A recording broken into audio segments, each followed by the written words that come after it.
Old Sultan. Grimm's Fairy Tales. A shepherd had a faithful dog, called Sultan, who was grown very old, and had lost all his teeth.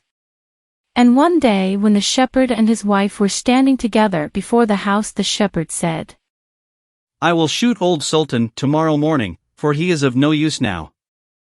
But his wife said, "Pray let the poor faithful creature live. He has served us well a great many years, and we ought to give him a livelihood for the rest of his days."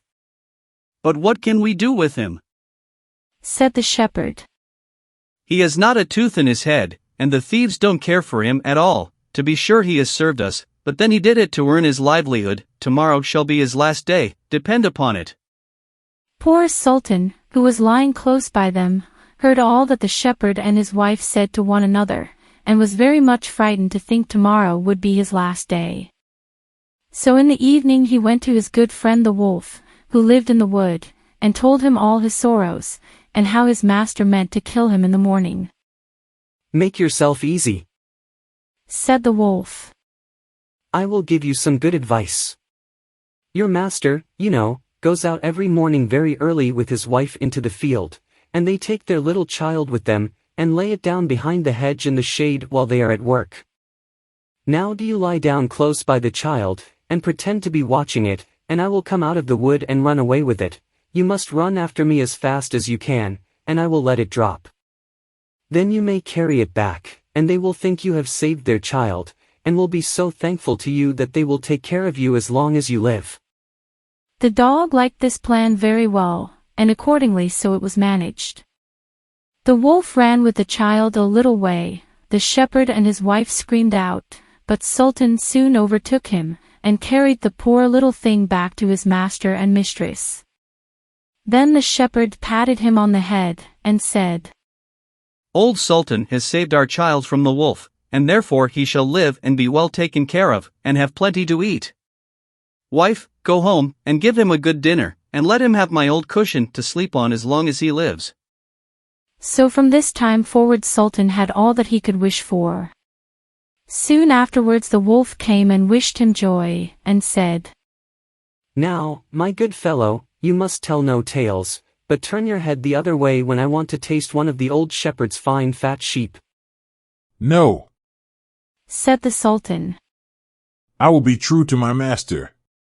However, the wolf thought he was in joke, and came one night to get a dainty morsel.